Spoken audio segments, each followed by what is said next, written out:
Hayyuko hayyu gudda kasamif dachanirirse Hayyuko hayyu gudda kan callabbo gadi fagorra dukkana kaase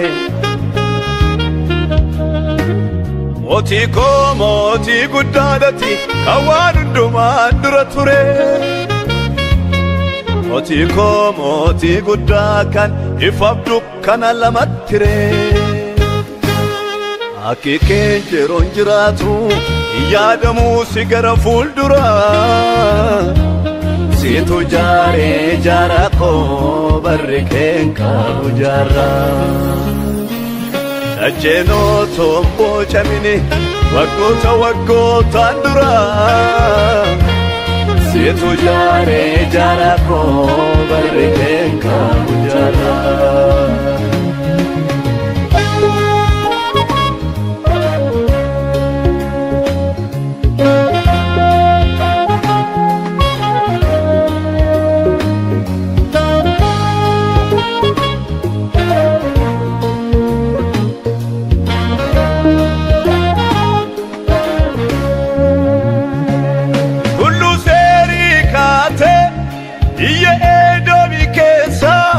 Kaafoti adeemtu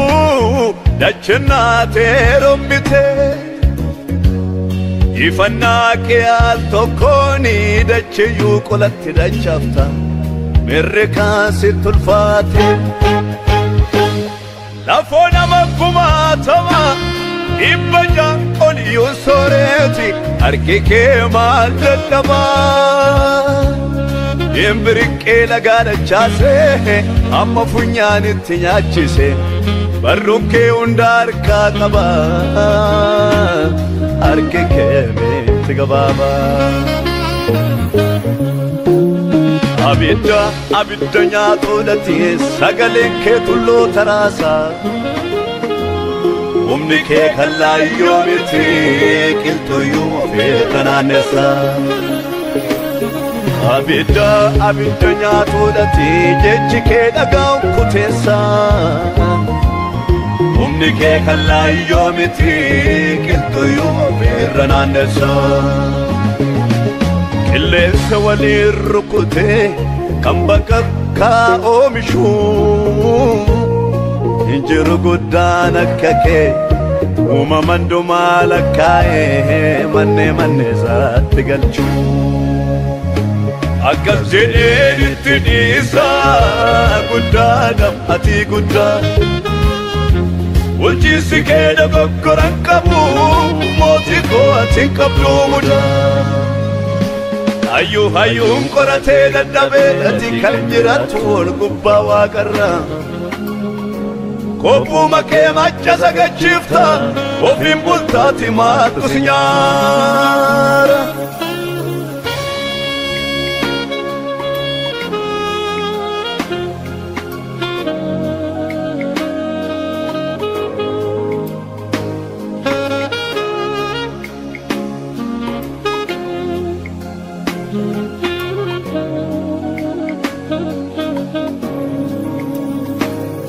Adiif gurraachaan qabu hundumatu siif sagada Eenyunni morkii kee dhaqu ati abiddaan bishaan arraabda Adiif gurraachaan qabu hundumatu siif sagada Eenyunni morkii kee dhaqu ati abiddaan bishaan arraabda Kee dukkaannin argu ifa guddaa marfamtee Ol gubbaa samiirra jirta miila kee dacheettee ijjattee Injiru boolli siin dhokatee Kan harkaan galaana hammaaru kan taakkuu waaqota safaru Kan biyyoon gubootti naqee amma saalakkaa'u Kan tulluuf gaarota fuudhee miijanarra kaa'u